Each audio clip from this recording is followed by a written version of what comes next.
वहां पर मैं इस क्लास की पीडीएफ दे दूंगा, है ना। तो अब कोई डाउट नहीं रहना चाहिए किसी प्रकार का। अभी तो और घोषणाएं करूंगा आप लोगों के लिए, पूरी फैकल्टी पूरी टीम के साथ में, जहां आप बड़ी शिद्दत के साथ में पढ़ रहे हो बैच के अंदर और नोट्स बना रहे हो। बैच आपका मैं 15 जुलाई से पहले खत्म कर दूंगा, एग्जाम के आगे 2 महीने और पड़े रहेंगे, ठीक है। तो ये सिलेबस है जिसमें आपके ये जो है ना हिंदी के मतलब द बेस्ट गुरुजी राजस्थान के, वो 20 क्वेश्चन आपको कवर कराएंगे। ऐप के अंदर आप थ्योरी पढ़ रहे हो, यूट्यूब पे एमसीक्यू की प्रैक्टिस गुरुजी के साथ करना। इंग्लिश के हिंदी के द बेस्ट गुरुजी 15 साल से पढ़ा रहे हैं, ऑफलाइन में टॉप का नाम है ब्रजवासी सर। उनकी क्लास जल्दी लगाऊंगा और एमसीक्यू चलते रहेंगे, आप ऐप में थ्योरी पढ़ते रहो। और रवि आचार्य सर की क्लास लगाऊंगा 15 क्वेश्चंस के लिए बहुत जल्द। मेरी जीके की 20 और 20 40 क्वेश्चन की क्लास लगातार आपको क्वेश्चंस की आती रहेगी। करंट अफेयर्स करा दो सर, तो भाई अपने इस चैनल को सब्सक्राइब कर लो। करंट अफेयर्स को मैं दम करा दूंगा आप लोगों को 4th ग्रेड के लिए। कौन कौन साथी ऐसे हैं जो चाहते हैं कि सर 4th ग्रेड के लिए करंट अफेयर्स करा दो, तो भाई आज अपने इस चैनल को सब्सक्राइब करके बता देना कि सर करंट अफेयर्स की क्लास होनी चाहिए, ठीक है। तो पहला क्वेश्चन आपका राजस्थान की कल्चर से स्टार्ट हो रहा है और स्थापत्य कला वगैरह धार्मिक पक्ष वगैरह सबसे क्वेश्चन लिए। चित्तौड़गढ़ दुर्ग का निर्माण किसने करवाया था? चित्तौड़गढ़ दुर्ग का निर्माण है वो आपके सबसे पहले तो चित्रांगद मौर्य ने करवाया था।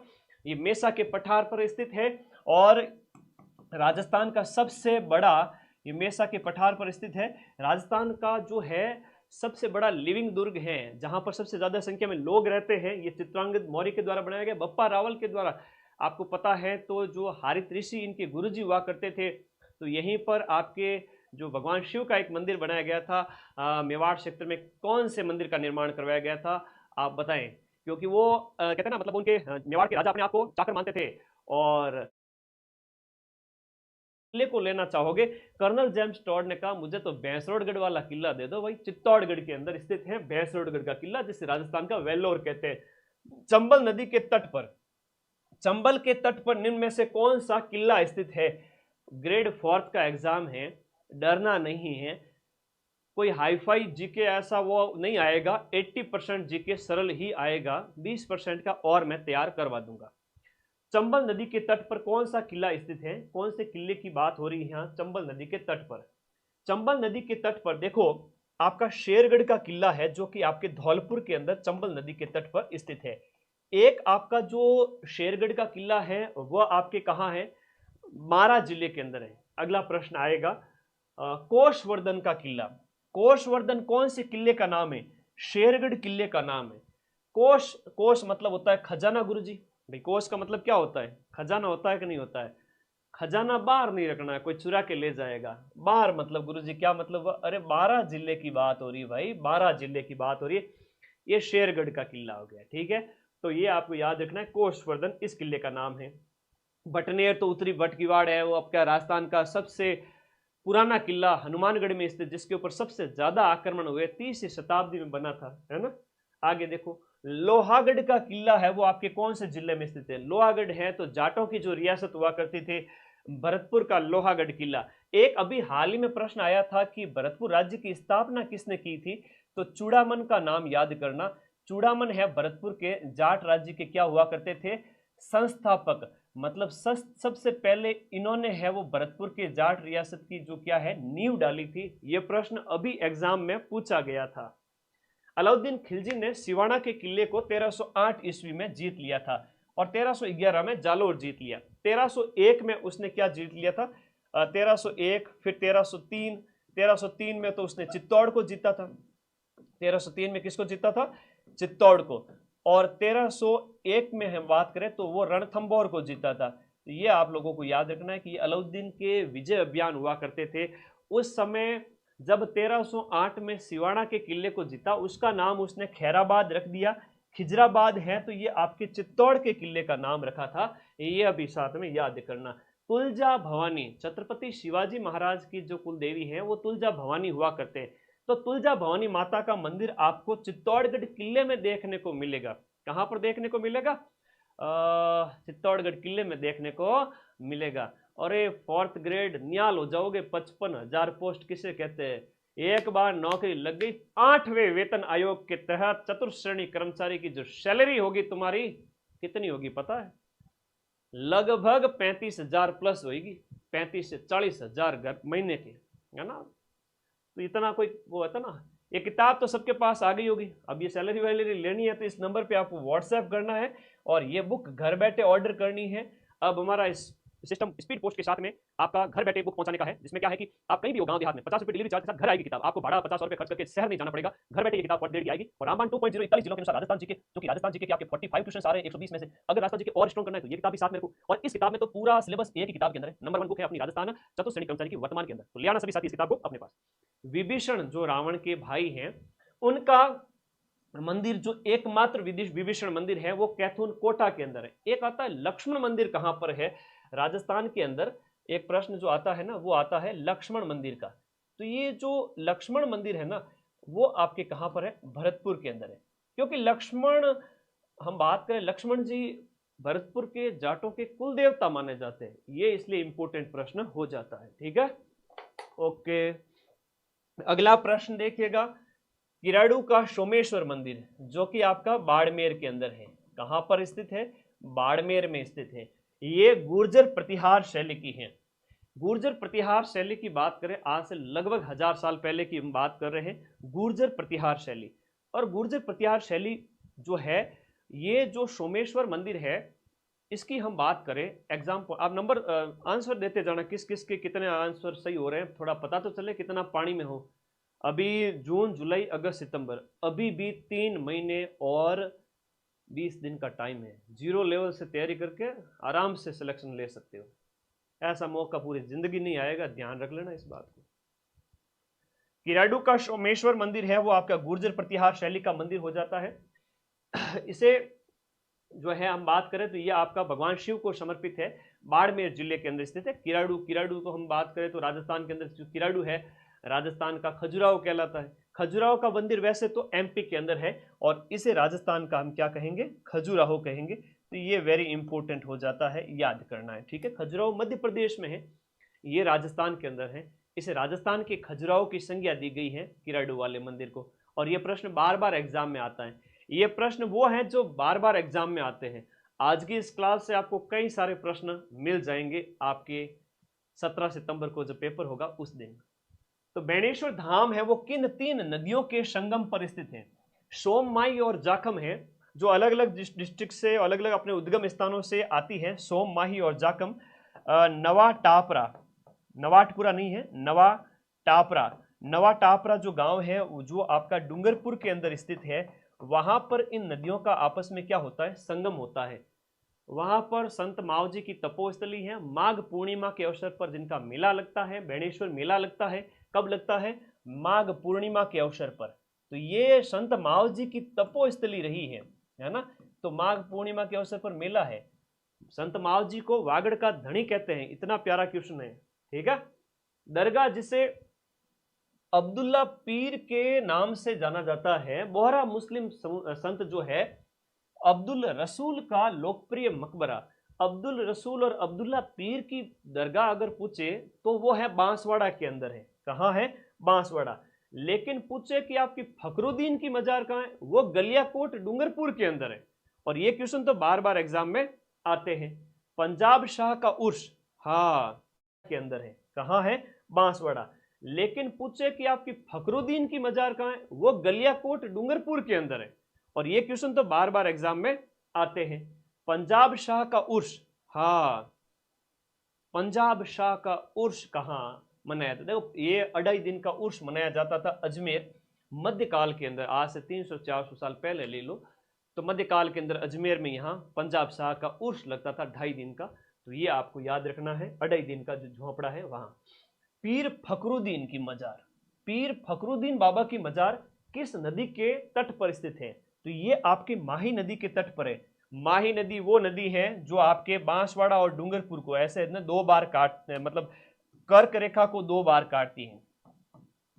कर्क रेखा को 2 बार काटने वाली जो नदी है वो आपकी माही नदी है। ठीक है, तो ये फखरुद्दीन बाबा की जो मजार है ना वो गलियाकोट के अंदर स्थित है। और गलियाकोट स्थित है आपके कहां पर, डूंगरपुर के अंदर। ठीक है, तो गलियाकोट आपके डूंगरपुर के अंदर स्थित है, वहां पर पीर फखरुद्दीन बाबा की मजार स्थित है। अब बताओ 4th ग्रेड के एग्जाम उन लोगों ने भरा है जो कभी एग्जाम देते ही नहीं थे। गृहिणियां बहनें जो घर बैठी हैं उन्होंने सबने फॉर्म भरा है, उनके अंदर इतना विश्वास है कि हम पढ़ लेंगे और वो पढ़ रहे हैं घर बैठे बैच से। बहुत खुशी की बात है कि आप लोग 4th ग्रेड का एक बड़ी भर्ती आई है जिसमें सारे ही सिलेक्ट हो जाएंगे, सबकी नौकरी लग जाएगी। अपने इस चैनल को सब्सक्राइब कर लेना, जल्दी क्लास मिलेगी आपको हिंदी की, और अगले सप्ताह जीके की एक और क्लास लाऊंगा खतरनाक वाली, हिंदी इंग्लिश की अब लगाऊंगा बैक टू बैक 2 मैराथन। वह किला जिसमें एक जैसे 9 महल स्थित है, देखो उस किले का नाम। अब ये क्वेश्चन है कि इंपॉर्टेंट है, बार बार एग्जाम में आता है।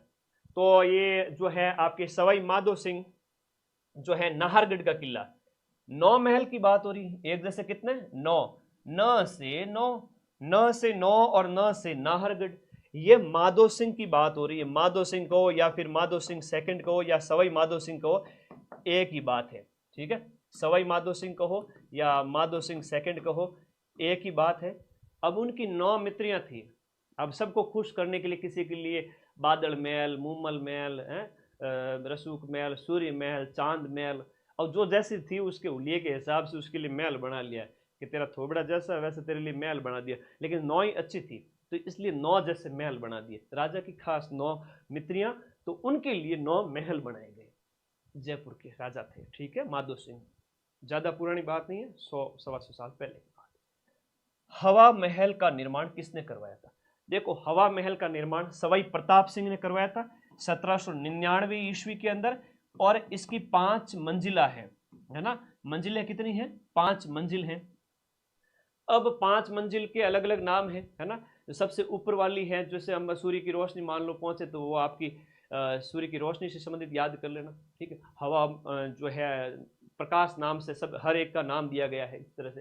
हालांकि आई विल नॉट एलोबरेट, एक एक चीज को विस्तार से बताने का उतना समय नहीं है, आप बैच में पढ़ते रहो और हम यहाँ क्वेश्चन की अच्छी प्रैक्टिस करेंगे। लालचंद उस्ता इसका वास्तुकार है, मोर की मुकुट के समान इसका आकार है। आप देखोगे तो मोर का मुकुट है, ऐसा लगता है जैसे क्या है ये मोर का मुकुट है, तो ये भगवान श्री कृष्ण के मुकुट के समान है। हवा महल सवाई प्रताप सिंह के द्वारा बनाया गया था, ठीक है, ओके।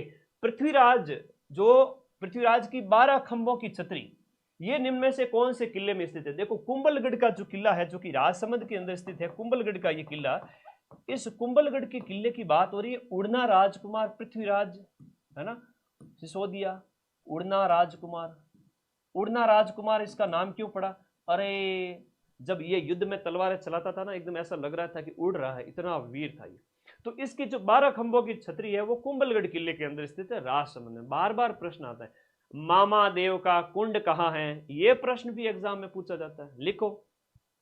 अरे भाई लिख लो, 4th ग्रेड बनना चाहते हो ना, सब चीज छोड़ो, व्हाट ग्रेड का हमें नहीं पता, महीने के 40,000 नौकरी चाहिए, 40,000 रुपए सैलरी 1 तारीख होते आपके खाते के अंदर। वाह गुरुजी मजा आ जाएगा, लाइफ सेट है। 2 महीने के 80,000 और साल के 4,80,000, 4,80,000। 4th ग्रेड की नौकरी मतलब 5 लाख रुपया साल के, 5 लाख रुपया साल के।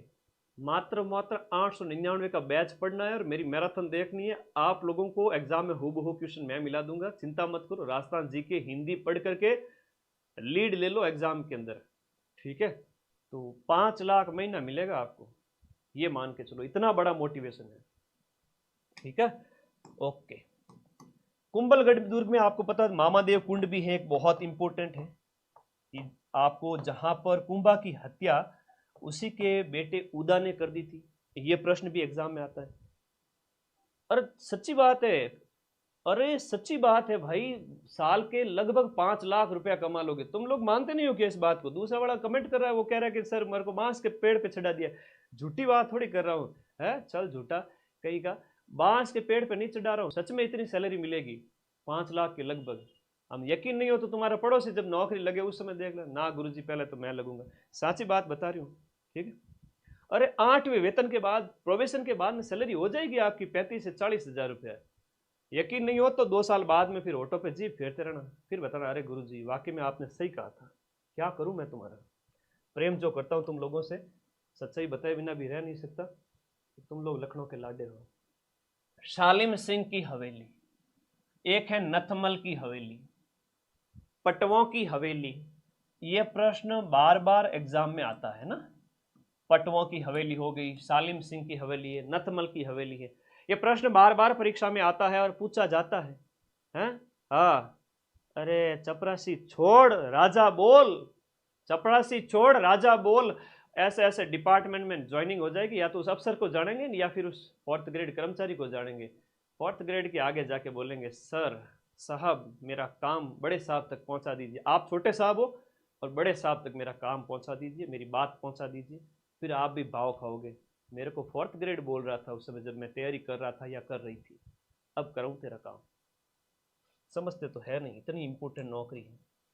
सालिम सिंह की हवेली, नथमल की हवेली, पटवा की हवेली, ये आपके कहां पर है? जैसलमेर के अंदर स्थित है। तो और बछावतों की हवेली है, मूतों की हवेली है, तो ये सब आपके कहां पर है? बीकानेर के अंदर है। बछावतों की हवेली है, मुहतों की हवेली है ना। बच्चा है वो बीका जी भुजिया खाता है। ऐसा थोड़ा याद करा करो यार, पढ़ाई किया करो एकदम मजा, एकदम हंसी मजाक के अंदर। इतना मत पढ़ो कि जिंदगी तमाम हो जाए, इतना पढ़ो कि सिलेक्शन हो जाए बस। श्रीधर अंधारे को किस चित्र शैली को प्रकाश में लाने का श्रेय दिया जाता है? देखो, श्रीधर अंधारे नाम के जो व्यक्ति हैं, उन्होंने देवगढ़ ठिकाना जो कि मेवाड़ के अंतर्गत आता था, वहां की चित्रकला शैली को ये प्रकाश में लाए थे। और यहां पर हजारों की ओरी एक चित्रशाला बनी गई थी जहां से चित्र बनाए जाते थे। शेयर करो सभी साथी मिलकर के भाई, शेयर करो। हजारों की ओवरी, हजारों की ओवरी का संबंध कौन से ठिकाने से है? एक चित्रशाला हुआ करती थी जो कि आपके देवगढ़ ठिकाने से संबंधित है।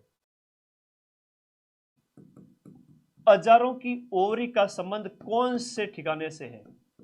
एक चित्रशाला हुआ करती थी जो कि आपके देवगढ़ ठिकाने से संबंधित है। ठीक है, चितेरों की ओवरी पूछे तो बता देना कि वो मेवाड़ से संबंधित है। चितेरों की ओवरी, जहां बैठ करके चित्रकार चित्र बनाते थे, चितेरों की ओवरी, तो ये आपके मेवाड़ से संबंधित है, मेवाड़ चित्रकला की शैली से संबंधित है। ठीक है, एक चित्रकार का नाम है जिसका नाम है मोहम्मद शाह। देखो नाम याद करो, मोहम्मद शाह, ये जयपुर के कौन से महाराजा का दरबारी चित्रकार हुआ? तो मोहम्मद शाह है वो सवाई सवाई सवाई जयसिंह।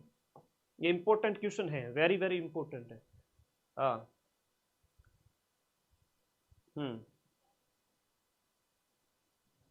क्या करूं, तुम लोग इतने प्रेम देते, मुझे इतना प्यार देते हो, इतना विश्वास देते हो, दिन भर 15 घंटे स्टूडियो में रहते हो, तुम भी पढ़ा करो, सिलेक्शन हो जाएगा तुम्हारा। मोहम्मद शाह सवाई जयसिंह।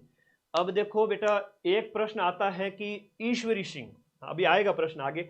मोहम्मद शाह सवाई जयसिंह, थोड़ा सा याद कर लेना, सवाई जयसिंह। देखो एक चित्रकार का नाम है जो कि है आपके साहिब राम जी। कौन है? साहिब राम। साहिब राम जी है आपके जयपुर शैली के चित्रकार। लेकिन एक आता है प्रश्न आपका साहिब दीन।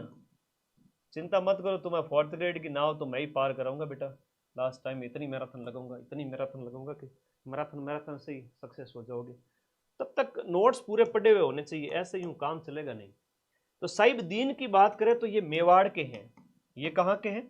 मेवाड़ के साहिब दीन है। निसार दीन की बात करें तो वो भी मेवाड़ का है, जिसने रागमाला चित्र बनाया था 1605 में, चावंड शैली का चित्र है।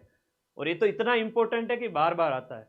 ये वो सब प्रश्न है जो बार बार पूछे। साहिब राम की बात करें तो साहिब राम आपका कहाँ का है?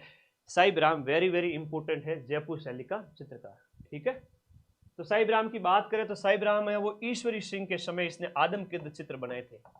ईश्वरी सिंह का आदमकद चित्र, आदमकद की मतलब बात करें तो ये होता है मतलब पोर्ट्रेट, खड़ा होता है ना एकदम से, आदमी की हाइट के बराबर, मतलब 5 फीट 11 इंच, 5 फीट 8 इंच, इस तरह से आदमी की हाइट के बराबर जो चित्र है वो पोर्ट्रेट कहलाता है। साहिब राम ने ये बनाया था। अब ईश्वरी सिंह ने वो मराठों के आक्रमण के समय आत्महत्या कर ली थी। वैसे इसने सरगासुली नाम की एक इमारत बनाई थी। कहां पर? जयपुर के अंदर, सरगासुली।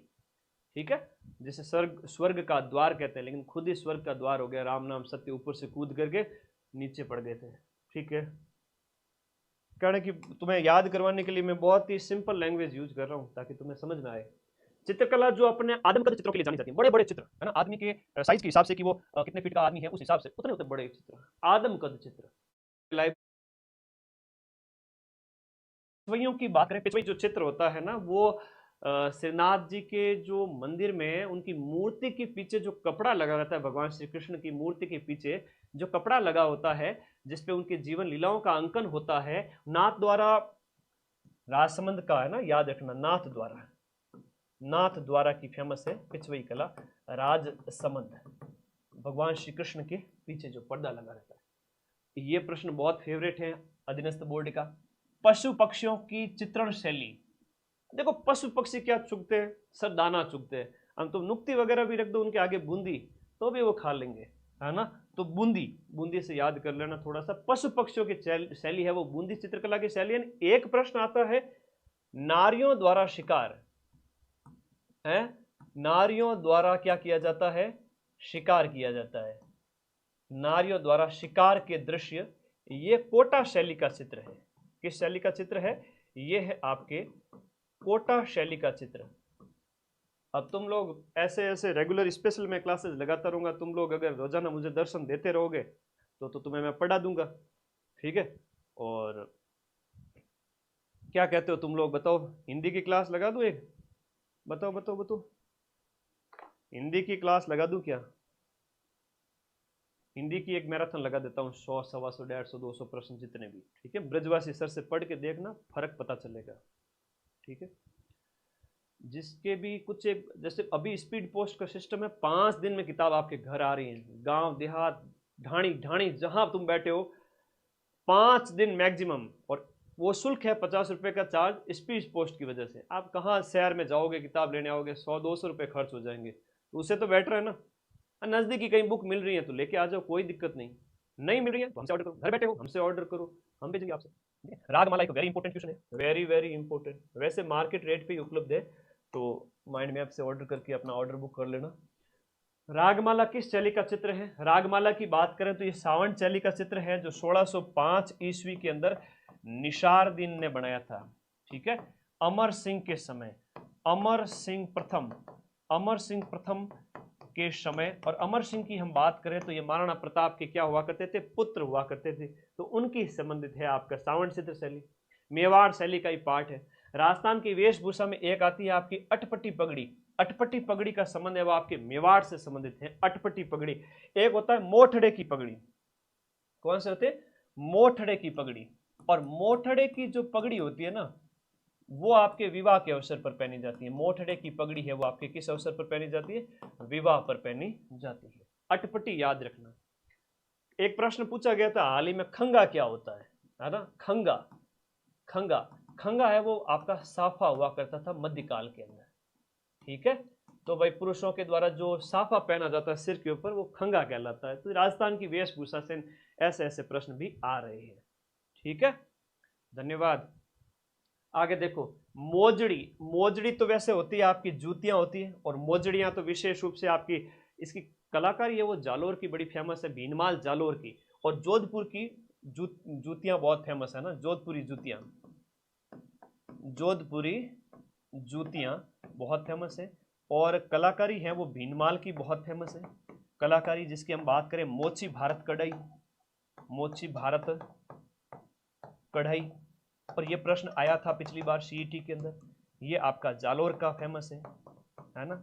और ये इंपॉर्टेंट क्वेश्चन लिखवा रहा हूं मैं, दाबू प्रिंट, ये कपड़े को, एक कपड़े के एक हिस्से को कस के बांध दो और कलर के अंदर डुबो दो, तो जो आप दबा के रखोगे वो कलर नहीं होगा, बाकी जगह कलर हो जाएगा। तो ये दाबू प्रिंट है, जो आपका चीपो का आकोला, चीपो का जो आकोला है आपका चित्तौड़गढ़, वहां का ये प्रिंट है वो बहुत फेमस है।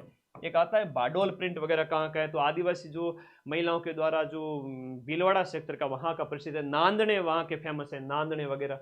मोलेला गांव है तो मिट्टी की मूर्तियों के लिए फेमस है, जिसे मृण मूर्ति कहते हैं, ठीक है। और बाकी हरजी गांव के तो घोड़े हैं। जोधपुर का फेमस आपका जो बादला है वो निम्नलिखित से क्या है। बादले की बात करें, जस्ते से बना पानी का एक 2, 3, 5 लीटर का केन टाइप होता है, जिसमें पानी ठंडा रहता है, जस्ते से बना होता है, ये प्रश्न आता है, ठीक है। तो छींपों का आकोला हो गया, ये हो गया, ये हो गया, ठीक है। टेराकोटा हो गया, तो मोलेला राजसमंद हो गया, ठीक है। आगे देखो, ऊंट की खाल के ऊपर सोने की मीनाकारी है वो उस्ता कला कहलाती है। और इसके लिए इसामुद्दीन उस्ता को 1986 के अंदर पद्मश्री भी दिया गया था। तो ये क्या होगी, उस्ता कला होगी। उस्ता कला कहाँ की है, बीकानेर की फेमस है, बीकानेर की फेमस है उस्ता कला। प्रताप जी थे तो महान हो, तो थेवा कला है वो प्रतापगढ़ की है। और थेवा कला तो वो आपके सोने के आभूषण के ऊपर जो कांच की कलाकारी है बेल्जियम कांच की, वो है छपाई कला, दागू कला, ये आपकी कुछ हस्तकला। प्रतापगढ़ की है। और थेवा कला तो वो आपके सोने के आभूषण के ऊपर जो कांच की कलाकारी है बेल्जियम कांच की, वो है छपाई कला, दागू कला, ये आपकी कुछ हस्तकलाएं हैं जो आप हस्तकलाओं में पढ़ते हो। शेयर करो सभी दोस्तों को, शेयर करो, कोई दिक्कत नहीं, ठीक है। ओके ओके, बहुत बढ़िया। सब्सक्राइब भी कर लेना अपने चैनल को, अगली क्लास के लिए तैयार रहना। पटेलियो है, बिचियो है, लालर है, माचर है। अब वो माचर का ही है गुरुजी। और लालरन माचरन है, पहाड़ी क्षेत्रों के गीत है। मेवाड़ के अंदर विशेष रूप से हम बात करें, मेवाड़ के पहाड़ी क्षेत्रों के विशेष गीत है जो आपके आदिवासी क्षेत्रों के अंदर गाए जाते हैं। पटेलियो, बिचियो, लालर, माचर, ये आता है प्रश्न एग्जाम में बार बार। कुर्जा, पीपली, गुगरी, केवड़ा आदिवासी क्षेत्रों के अंदर गाए जाते हैं। पटेलियो, बिच्छू, लालर, माछर, ये आता है प्रश्न एग्जाम में बार बार। कुर्जा, पीपली, गुगरी, केवड़ा, एक थाना के गीत आवे तो बोल दिया करो। आदिवासी क्षेत्रों के अंदर गाए जाते हैं। पटेलियो, बिच्छू, लालर, माछर, ये आता है प्रश्न एग्जाम में बार बार। कुर्जा, पीपली, गुगरी, केवड़ा, एक थाना के गीत आवे तो बोल दिया करो, बस शर्म क्यों करो। ऑनलाइन बैठा हो कि फोन सामने रखा हुआ है और फोन सामने रखा हुआ है तो कोई गीत गा लिया करो। कुर्जा आवे कि नहीं, पीपली है, कुर्जा, कुर्जा को संबोधित करते हुए अपने पति की याद में, अपने मित्र की याद में, मित्री है वो गाती है। इस तरह से कई सारे गीत है। जैसे झोरावा एक गीत है ना, झोरावा है जैसलमेर का। ये सारे वियोग गीत हैं, मित्र के द्वारा मित्र की याद में, पत्नी के द्वारा पति की याद में गाए जाते हैं। अपने किसी काम के नहीं, अपने फोर्थ ग्रेड के लिए गा सकते हैं, ठीक है। तो ये वियोग के लिए है, विशेष रूप से विचरण के लिए, तो याद आती है ना अपने प्रियतम की, उसके लिए। तो राजस्थानी लोक गीतों के नाम है तो ये, और भी बहुत सारे नाम हैं। इंडोनी है, पणियारी है, कांगसियो है, हमारे छैल भंवर को कांगसियो पणिहारियां ले गई रे, कुर्जा भंवर दिला दे। रिद्धिमा गीत आवे को शर्म आ रही है बेटा, अभिव्यक्ति। तुम बच्चे लोग हो, बताओ बताओ विराट चेतन, तुम लोग अभिव्यक्त करना सीखो। मैंने कई बच्चों से बात की तो कई बच्चों को इतनी शर्म आती है, और कभी बात होता है ऐसे मिल जाते हैं तो इतने काहे की शर्म है, डरा मत करो, बोलना सीखो कम से कम। राजस्थान के अंदर कामड़ जाति के लोगों के द्वारा कौन सा संगीत वाद्य यंत्र बजाया जाता है? तो कामड़िया पंथ की अगर हम बात करें, रामदेव जी से संबंधित है, और रामदेव जी ने ये नया पंथ चलाया था, कामड़िया पंथ, रामदेव जी के द्वारा चलाया गया पंथ। और कामड़ पंथ की महिलाओं के द्वारा है वो आपका 13 ताली डांस भी किया जाता है, वो भी पता होना चाहिए तुम्हें, 13 ताली। अब 13 ताली डांस की बात करें तो वो आपके पादरला गांव पाली से इसकी शुरुआत हुई। मांगी बाई उसकी प्रसिद्ध नृत्यांगना है।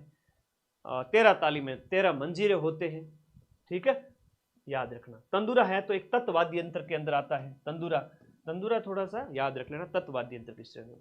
था लोगन आनंद आ रही हो कि नहीं आ रही हो कि गुरु जी घणो ही आनंद आ रही हो थे तो क्लास लाओ बैक टू बैक। तो क्लासों तो मैं तारे घणी लाऊं, पर हर सप्ताह थे लोग जुड़ जाना, बैक टू बैक अलग अलग सब्जेक्ट की क्वेश्चंस तुम्हें कराता रहूंगा, मैराथन्स जहां से बार बार क्वेश्चन आते हैं। अधिकांश प्रश्न इस क्लास से मिल जाएंगे, तो बस तुम इस चैनल को सब्सक्राइब करके रखना, तुम्हारे लिए बैक टू बैक क्लासे लाऊंगा। अगला लिखो, फड़ बाजते समय पाबूजी के भोपों का वाद्य यंत्र कौन सा है? देखो, फड़ बाजते समय पाबूजी के भोपों के द्वारा रावण हत्ता वाद्य यंत्र का प्रयोग किया जाता है। मोरचंग तो सबसे छोटा है, जिसे ज्यूज हार्प कहते हैं। क्या कहते हैं?